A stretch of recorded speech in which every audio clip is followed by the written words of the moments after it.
What's up, guys? It's Alex here. Okay, this is it. The final touches on this song. I'll explain what I've done. I'll show you kind of how I made my decisions and the process I went through, and then I'll let you listen to it and you tell me what you think. Okay? All right, let's open this puppy up. Okay, real quick, you'll notice that everything's nice and organized in here. Everything is in the everything folder. And this way, if I want to extend pieces of the song, I don't have to highlight everything. I can just cut it through here and I can copy and duplicate and move the stuff around just like that. And then inside everything, I have subgroups. Just major categories, things that I might want to work on later, like the pads and arps, for example. I can open that up, or I can leave it closed, right click and enter the group, and now all I see inside Bitwig is what's inside that folder, and that's super handy. It's just a nice clean way to work. So of course you've heard the Rhodes.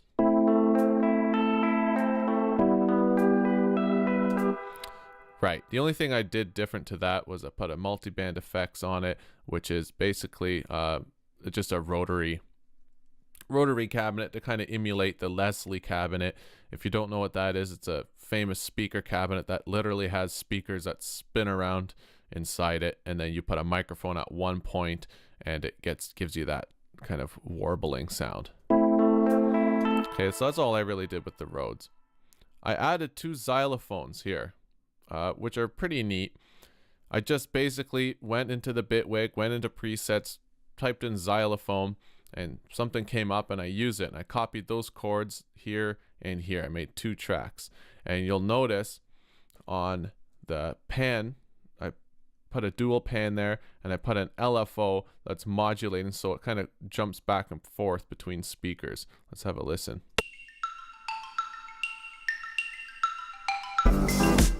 Okay, and I did the same thing with the second one, except you'll notice it's a lot slower. And also I added an arpeggiator before it to break it up so it's not playing the same pattern as the Rhodes. It gives you that kind of a dancey feel. Okay, so just throw an arpeggiator in front of any synth you might have. After that, I had put in a dual pan just to give a little flavor. All right, let's hear the 2 together.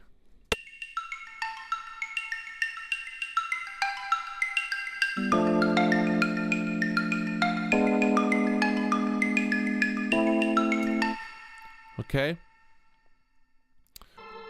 All right, I added strings as well.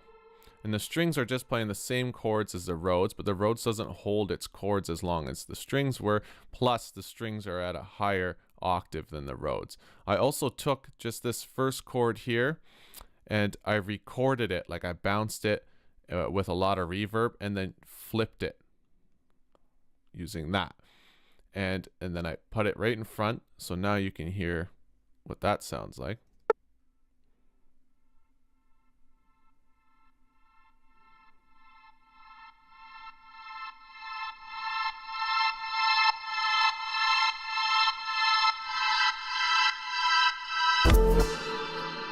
Okay, so you'll also notice that I sidechained it.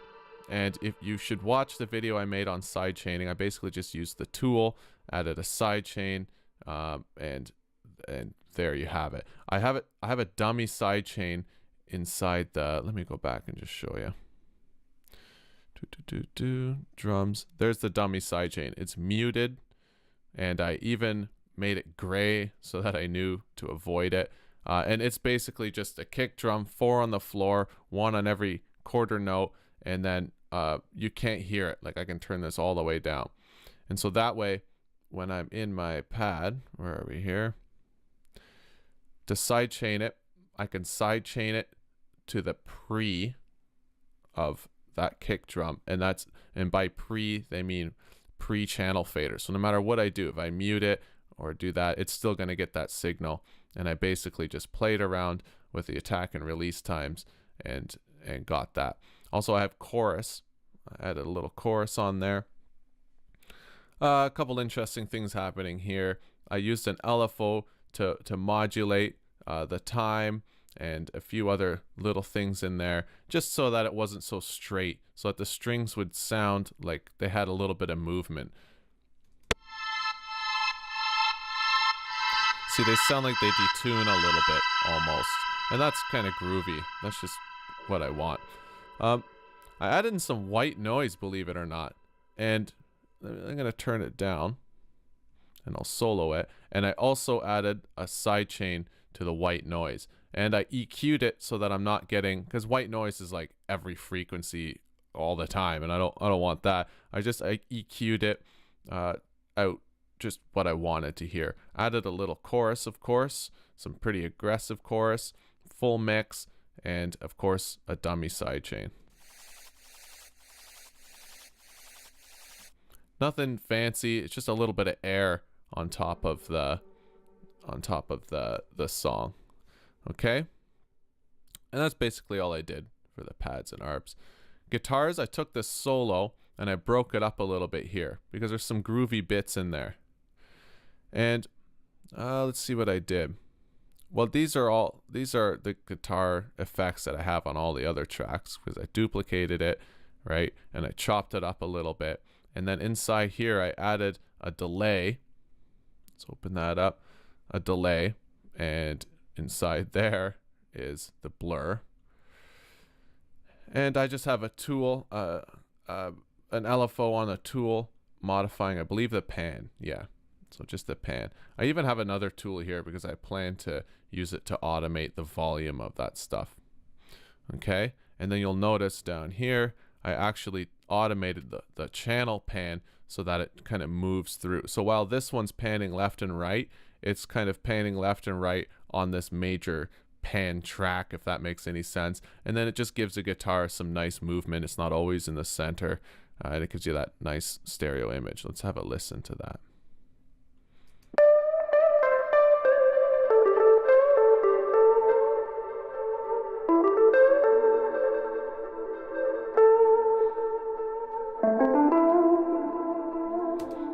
Yeah, that's kind of a nice guitar sound there. Now this, I just straight up added some bass guitar. Nothing too crazy going on here. I used a compressor. I EQ'd out the sounds I don't want. I don't want it to conflict with the sub bass. I just kind of want that funk range of guitar. A little chorus, a little delay. And you'll notice that I put it in a bass guitar group. And I didn't need to because it's the only track, but what if I want to record more bass guitar? If I end up duplicating this, then it's already in a group, and plus I can then go in and edit it and make it the only thing that I see in Bitwig. So let's have a listen to that. Oop, should solo it.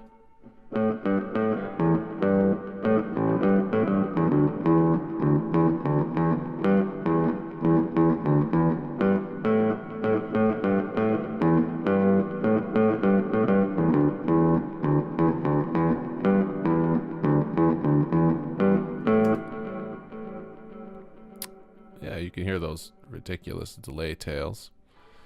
Close that up. Close that up. Now on the drums, here's my dummy sidechain. I basically duplicated drums 1, right? And I went in here and I clicked that and I deleted it, and I deleted everything except the kick drum so that I had 4 on the floor. I don't want to do that.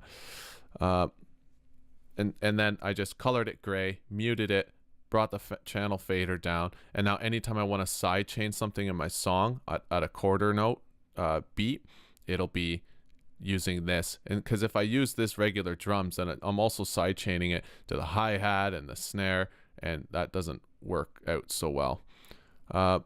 So that's just that. I just add that, and in general I'll add variations of that. I'll put quarter note and half note sidechain dummies on there, and I call it dummy sidechain. There's no mistaking when I go looking for it. Okay, of course, 3 drum tracks here. Remember before I had a problem with that hi-hat. Let's open that up, and I didn't quite like it, so I actually went to the effects and I added a reverb on there, and it just played with the reverb time. Just nothing fancy, just so it wasn't so jarring to listen to, because it was really not a good sound. These are my typical crashes. I showed you those, how I reversed one, put a little gap, and then played out the rest of it. And here's the shaker, you remember from last video. And basically what I did here was I took a filter and I slowly opened it, like I automated it so it slowly opened. Let's have a listen.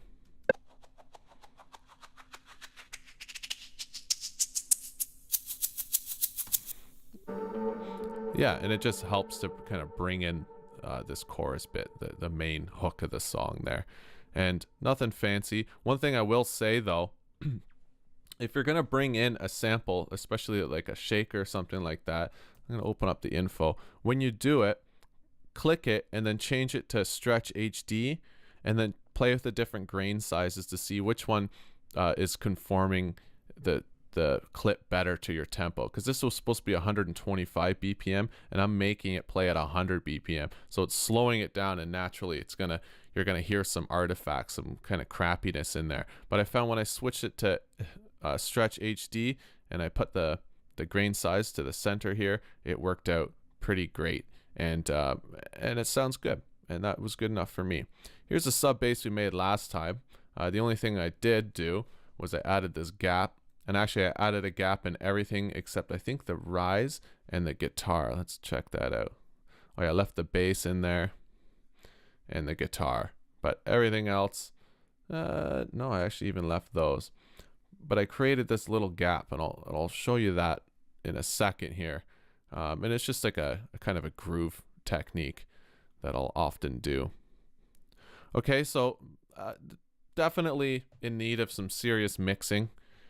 Some serious tuning, some EQs on each channel, some automation, because right now it just sounds like a mess of sounds. In my headphones, it sounds fantastic, but that's not good enough. It's got to sound good on my cell phone. It's got to sound good on my laptop. It's got to sound good everywhere, anywhere that anyone might listen to it, right? It's got to sound good in mono because of people's Bluetooth speakers, which are taking over the world and cheapifying music. Well, it's not doing that. I shouldn't say that. But basically, I have to mix it a whole bunch. And you'll see what I mean. If you use headphones and you listen to this, then it's so different than if you unplug your headphones and you're just listening from your laptop, which is okay too. And it's on me to fix it so that it sounds great on your laptop and great on your headphones. But you'll see what I mean. Okay? All right, let's have a listen. And I'll play this out.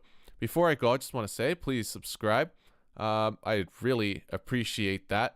I love doing this. I'll probably do it anyway, even if you don't subscribe. Let's be realistic. I just like doing it. But it does help me if you do that. So anyway, and if you have any comments or questions, anything to add to this song, and if you want the project, I think I'd be willing to hook you up with that. So let me know, but email me, and you got to be a subscriber if you want this project, okay? And yeah, leave comments, questions, visit my website, alexvaan.com, and we'll talk later. All right, guys, take care.